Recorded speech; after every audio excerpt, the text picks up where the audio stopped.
Hi, I'm Morgan, and this is the 1000 Scenes Project.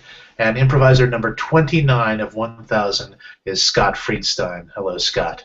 Hi, Morgan. Thank you so much for doing this. Thank you. Of course. The suggestion for our scene is director. Director.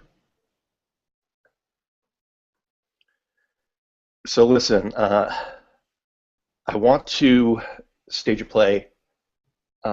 It's this type of idea. Just hear me out. It's never been done before, technically, Okay. but it's so there's there's a dog, okay, and it's like the hidden world of dogs, like what they do when we're not around. Oh, okay. So the dog would be played by a human being. Well, no. It would be played by a dog. We want to go for like really kind of like authentic, organic performances here. Yeah, Gary. Yeah. I told you to come to me with any project ideas you had. I consider you potentially one of the great minds of the theater. I've been a supporter of yours for a long time. We can't do another animal play. We can't have animal actors again. Look, Dwight, you're my best friend. Okay, we've worked together for years, and you were one of my biggest supporters when the Hidden World of Hamsters went up. Okay. Yes, which in retrospect was a mistake.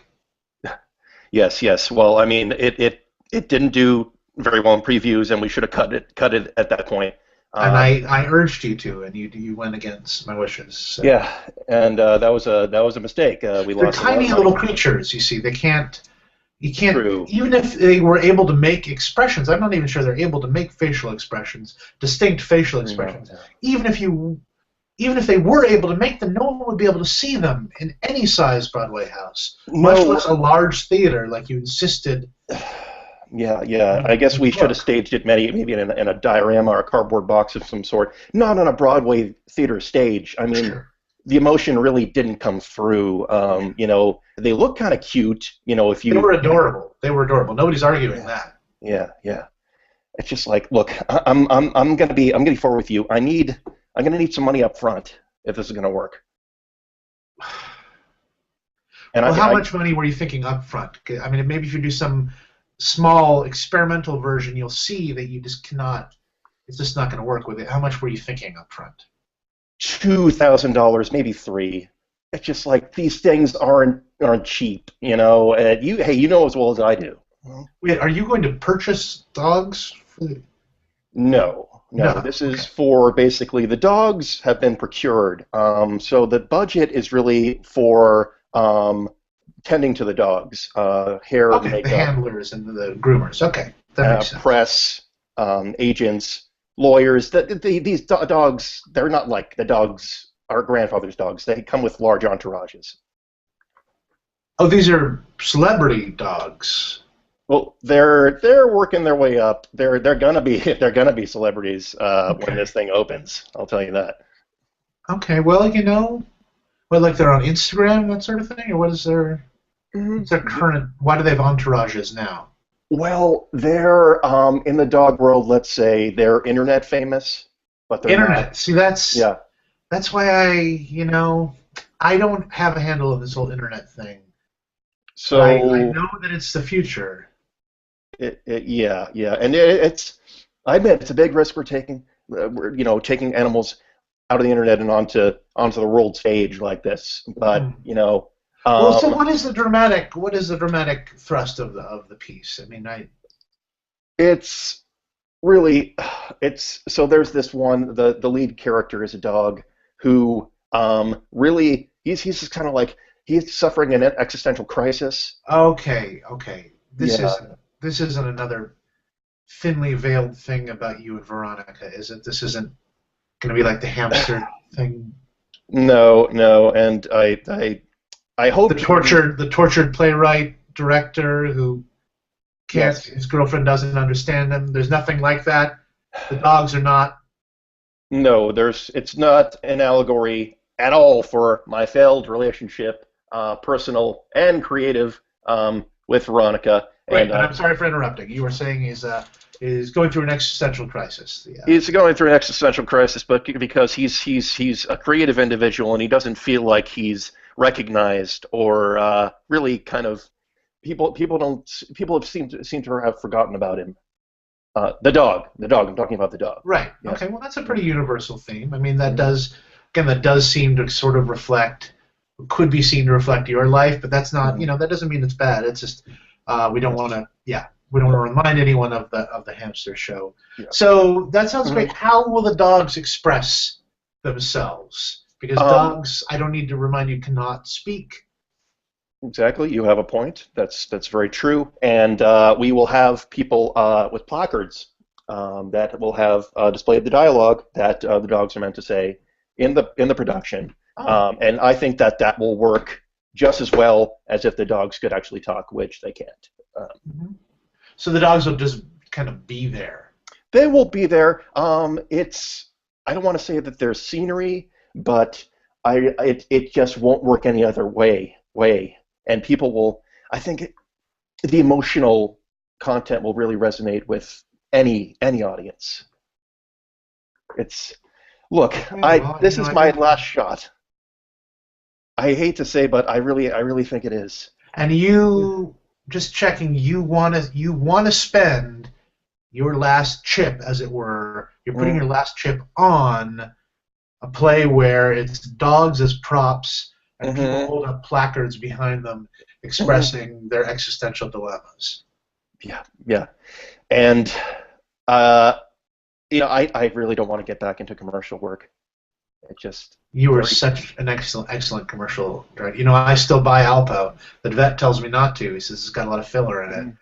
But yeah, that was one of the big ones. And I just kind of I hope that people in the end, my legacy is not the person who made amazing dog art, but amazing art, amazing emotion. Then I would maybe think about not doing a dog play. Then maybe a human play, maybe same deal, but have the people cast instead of dogs. Hear me out, and then instead of holding up placards, the people could say the things that they're thinking to each other as if they're having an interaction. So you could take real life events or the things that you could imagine happening in real life and just put it on a stage. You could even choose the most significant interactions and just have a series of significant interactions between people where they speak to each other and affect each other emotionally. I think. I mean, I'm not an artist, but that's. What is that? No. How does that strike you? No, I'm the artist. Thank you. Yes, you're the artist. I'm the money guy. I know that. I'm comfortable with that. I like where you're going with this. Be brutal. Be honest. This is a brainstorm session. This is good. I just don't think having actual human voices really capture. People will be like, who's that saying that? It's not the dog, because we know the dogs can't talk. But I don't think that they'll be having dog. I don't think dog will come into the equation at all, because in this hypothetical, they are just humans, just speaking to other humans, and so there's no. Yeah. Am I missing something? No. I think you're on point. I think you're on point with that. It's just that we don't really have much room in the budget for voiceover work. And I mean, I want to put this up in about a month. I mean, that's going to voiceover work. Whose voice would be over what? It would be mine, of course. But I'm just so tied up with I have press and I'm a very busy man, and So just to be clear, again, you're the artist, I'm the money guy. Stuff gets jumping in my head. Just to be clear, you would like to stage this hypothetical we're talking about now is we ditch the dogs, get human beings who are up on the stage, and they're interacting like humans do, and then your voice is superimposed over them, so like in a voiceover. So rather than just having them speak, we're hearing your voice come out of their mouths, or it looks like it's coming out of their mouths, and they're talking to each other like that. Yeah. You know what? I always love that you kind of break down my ideas to their essential, their essence, and really. Well, it's a fucking brilliant idea, and let's make it happen. Whatever you need budgetarily. It's brilliant. I like to know that you're behind me. I didn't mention, however, that this is an adaptation of Proust. It's a heavy work, and it's dogs doing Proust, and I didn't mention. I thought that was just kind of like whatever. No, okay. Proust I can get around. We don't need to tell anybody that. That can be a little secret between you and me, because nobody wants to see fucking Proust. But if that's your motivation, that's fine. Why is it dogs doing Proust? If it's human beings with a human voice superimposed, why? And you don't want to be known as the dog guy. The bulk of your success, in fact, every success you've ever had is some sort of animal-related commercial that you directed. You had a fiasco of a show with the hamster show, and now we're talking about something that doesn't involve dogs at all. Why are you still referring to it as a dog show? Why would it be dogs doing Proust? Why not humans doing something that's secretly Proust, and they're not speaking, it's your voice coming out of it? Do you think it would be easier with people? I mean, I just think dogs are the most emotional creatures on this planet, and they would be perfect actors for this piece. I'm out of my depth. Can you hold on just a second? I gotta consult Gary. Just a sec. Gary, okay, what do you think? Yeah, but I mean, Proust won't sell. Nobody wants to watch Proust. So help me, if you drive him away from this project. I'm sorry, did you have something you needed to say? Yes, he's my lead. Gary's my lead. And Gary's your lead? Gary's my lead, and Gary, you're biased. Like, no, fuck you too, Gary. No. What is he saying? Gary! Oh, well, that's wonderful. You see what you did? You just me my lead. You couldn't have mentioned that my dog was the lead in this farce? I was going to get to that. Oh, this farce. Hardly, sir. Well, I've never read Proust. I don't know what the genre is. It's heavy, emotional art. That's what it is. And I guess I'll have to find another dog. Because I'm sorry. I wish you'd said something. Gary and I have been having a really difficult day, and this was just the straw that broke the camel's back. Yes. Nice use of metaphor or for. Oh, thanks. I'm not the artist. I'm the money guy. I'm fine with that. You're the artist. And to cover the loss of my lead this close to previews, I'm going to have to ask for another $3,000 up front. Okay. Yeah. No. Absolutely. Is cash okay? Cash is fine. I just have big piles of cash right now. So with that, if I can just give you a whole bunch of cash. So I'm looking forward to seeing this. Yeah. Hey man, you want to get a beer? Just you and me. Just no theater talk, no money. Just I feel like our friendships could use some patching up. Let's get a beer. Can I make a request that we not go to that dog bar? I want to be served by a regular bartender. I don't.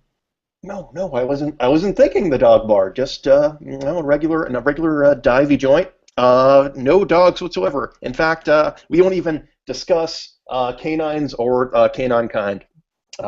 And we'll just have a few brews and forget this ever happened. Okay. I'm buying. You're the money guy. I'm the money guy. Okay. Oh, art is hard. Yeah. I'm saving the script just for a rainy day. You're saving the script for. I'm saving the script. Maybe I can just stage it. Do a community theater production.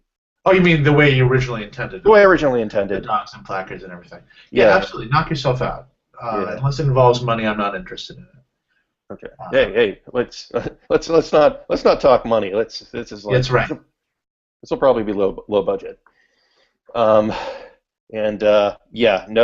No dogs, no Proust.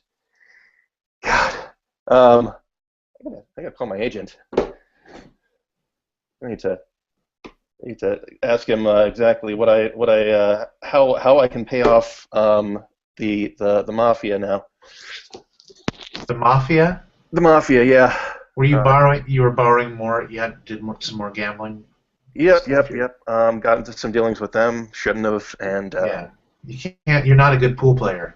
You can't bet on pool. I am not. And they aren't going to like hearing that my latest project fell through because of basically pure ego. Basically, what? Pure ego? Yeah. Pure ego, yeah, on my part. Well, tell them that we're looking for an alternate version. We're looking to stage an alternate version. I'm willing to throw a lot of money at it. Just not the dog thing, which I know that they will not take well because they are obviously the dog mafia, a mafia comprised of villainous dogs dressed in business suits and carrying Tommy guns. Sammy the Sharpei is not going to be happy. Well, that guy's an asshole. I think that's known fact. Yes. Yeah. And I should not have started anything or promised anything to him, but yeah, live and learn. The hamster mafia was a lot easier to deal with, not this tough one. Don't get me started about the hamster mafia. I still have the tiny little scars. Adorable tiny little scars from their tiny little. Yeah. I paid your medical bills for that. So. And you'll never let me forget it. Nope, I won't. Let's get that beer. Yeah. A blackout. Thank you very much, Scott. Thank you. I think we made some important points about the state of art in America today. I'll have to watch the video again to be sure, but I'm pretty sure we did that. I agree. Is there anything that I can plug for you in the description of the video? Well, you can follow me on Twitter. That's at Scott Friedstein, just my name on Twitter. And I'm also doing a show with my improv team, 4 out of 5 Dentists. This is on the 18th at Queen's Secret Improv Club at 9:30, so you can catch that. Excellent. I'll put links to both those in the description of the video. Thanks again for doing it, Scott. Take care. Yeah, thanks.